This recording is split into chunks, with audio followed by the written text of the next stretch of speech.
start today's show off by addressing the elephant in the room. I'm a Tennessee Volunteer on an Atlanta Falcons YouTube channel, and I know most of you are probably Georgia Bulldog fans, but I'm not apologizing because we're national champions. So go Vols, baby. Now, let's talk about Ray McCloud on today's episode, which I know is not a household name, a marquee free agent signing, but I think if you stick with me through the entire video, you'll come out smarter than before the video because you're listening to a Tennessee Volunteer alum, but also because you're going to learn that Ray McCloud is going to have a significant role on this team despite signing a small 2-year, $6 million contract. That does not send major shockwaves across the landscape of this is a guy that's going to be an X factor for this team. But I do think Ray McCloud is in a spot where he can be very impactful for the 2024 Falcons because of his special team abilities. And that's what the Falcons signed him to do. Special teams. Can he pitch in at wide receiver? Sure, we can talk about that later in the video. But let's get right to the meat and potatoes of what Ray McCloud has done so well throughout his NFL career and why he has stuck around in the NFL for so long, his special teams abilities, right? In his career, when he became a full-time punt returner starting in 2020, even a little bit before that, though, he has amassed 138 punt returns for 1,300 yards, 9.6 yards a return, but still seeking that first touchdown. Ray McCloud, since becoming a full-time special team return specialist beginning in 2020, he is first in punt return yards. Now, he also has way more returns than anyone else. Like, he's got 136. I think the next highest was like 95. So there's a reason why he's all the way at the top of the mountain. He's gotten more opportunities than anyone else has since 2020. But he's not just a punt returner. He's also got loads of experience in kick returns. 108 returns for 2,400 yards and an average of 22.6 yards a kick return. Since 2020, Ray McCloud is second in kick return yards in the NFL. So, also, I believe he leads the NFL in kick returns in that time span, but he did not finish first. So, why did the Falcons go out and sign Ray McCloud, and why is he so important, and why do fans need to know who he is? Because the Falcons, they are definitely putting together a good plan for the new kick return rules, which are going to take the league by storm this year, and they want a return specialist with experience, right? They could have gone to the draft. They could have drafted some college punter kick returner, hoped it worked out okay, but they're not messing around with the new kick return rules, and they are going to get someone who's got more experience in this field than anyone else in the National Football League up to this point since 2020. Now, I want to refresh everyone's memories on the new kickoff rules for 2024. The kicking team will have 10 guys at the opposing 40-yard line, and the kicker will be where he usually sets up. Now, the return team will have 9 players in what they're calling the setup zone. That is their 30 to 35-yard line. And they will have 2 designated return men in the landing zone, which is the goal line to the 20-yard line. So this is how everyone will set up. Now, no one can move except for the 2 return specialists until the ball hits the ground or is fielded by one of these 2 return men. And then it's going to be a bit of a, I won't say car crash because they're not moving as fast. That's sort of the design of the new rule. But there's going to be a collision in between the yellow and blue line right there. And I think this new kick return rule is going to benefit players who come more from a running back background versus a straight line speed background, because under the old rules, once you caught the ball, it was run as fast as you can because they're coming as fast as they can at you. With these new rules, you've got blockers in front of you, and they don't have, when I say they, the kicking team, does not have a whole bunch of momentum. They are just trying to block right in front of them, and that's more of a running back kind of style in my eyes. Now, I also want to remind everyone about the new touchback rules as well. So if the kick fails to reach the 20-yard line, let's say the kicking team or the kicker squibs it and it doesn't touch the 20-yard line first, the ball will immediately be placed at the 40-yard line. And then similar to the old rules, if it goes out of bounds at all, it'll go right to the 40-yard line. So that kind of deters people from just kicking a short squib kick to try and get the kicking team out of a good spot to return the football. It's got to get into the landing zone. Now, if the ball goes right into the end zone on the fly, then the ball will be placed at the 30-yard line. So kickers will have to have a balance as to speed or power and accuracy, because too much power into the end zone, no one's going to return that. They'll just take the free 30 yards.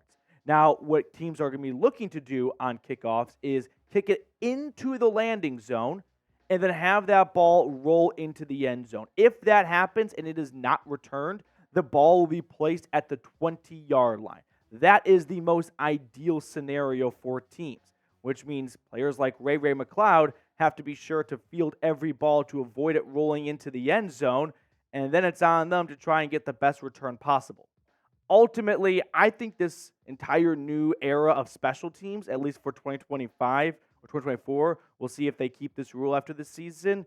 It'll be a sink or swim phase for teams. I think some teams are going to do really well at this new adjustment, and some teams are going to fail. They are just not going to allocate enough research and enough time and enough resources to mastering this new kick return rule, and they're going to toss out 2 guys in the landing zone, 9 guys at their 30 to 35-yard line, and say, block, you guys catch and run, and we'll see what happens.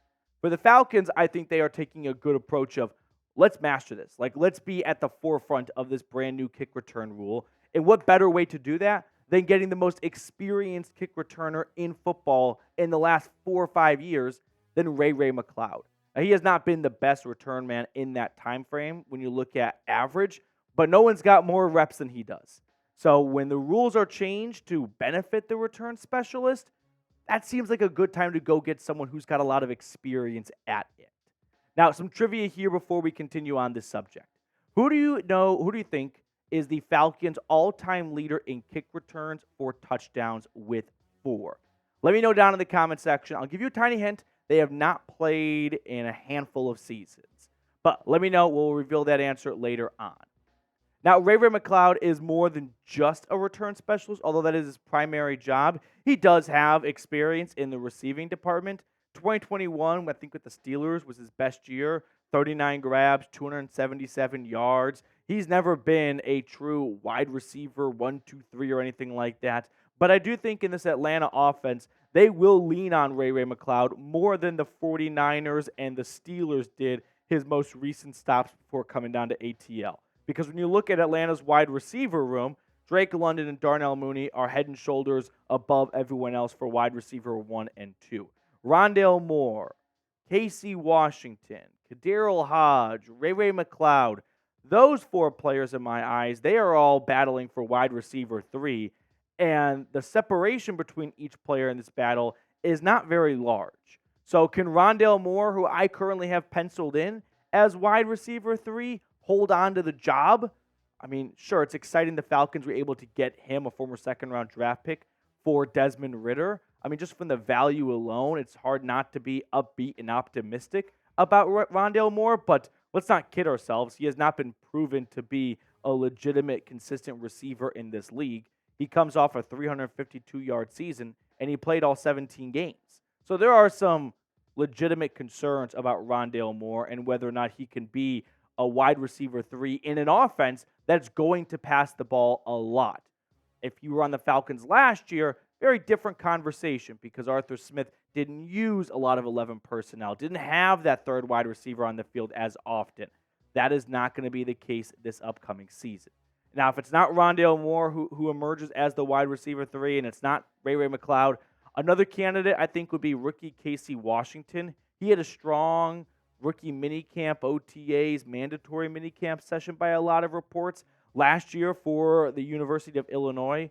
49 grabs, 670 yards, and 4 touchdowns. So he could be a bit of a sleeper to watch for as someone that could emerge on the scene in the wide receiver room. But Ray McCloud, I definitely think is someone that Falcons fans need to know more about because his return specialties is going to be put on a magnifying glass this year with how many teams that are going to be kicking for return men to take it out, not out of the end zone, but out from wherever they catch the ball in the landing zone because it's advantageous for the kicking team to not blast out the back of the end zone and have that ball go right to the 30. And no one's got more experience, like I said, than Ray McCloud in that field over the last half decade or so. So keep an eye on Ray McCloud as we get into training camp and preseason. because I think he's going to play a pretty large role for this team. I mean, you think about what he can do for the offense, setting them up in good field position, and the offense is going to need to score points this year. This is not going to be a Falcons defense that if Kirk Cousins and company put up 14 points, we can bank on this defense keeping the opponent to 13. Like, a lot of these wins Atlanta will come by this year are going to be in shootouts. Let's just be honest with each other here. So if that's the case, you're going to need some good starting field position for your offense, and that's where Ray McCloud can be a huge asset. Now, before we get on out of here, a couple of other housekeeping notes I want to run through. If you're looking for a YouTube channel that covers your favorite football team with over 22,000 subscribers, look no further. We are the go-to Falcons YouTube channel. So hit that sub button down below if you have not already. All right, now who is the Falcons' all-time leader in kick returns or touchdowns with 4? Drum roll, please. It is Derek Vaughn. Did it 4 times in just 2 seasons.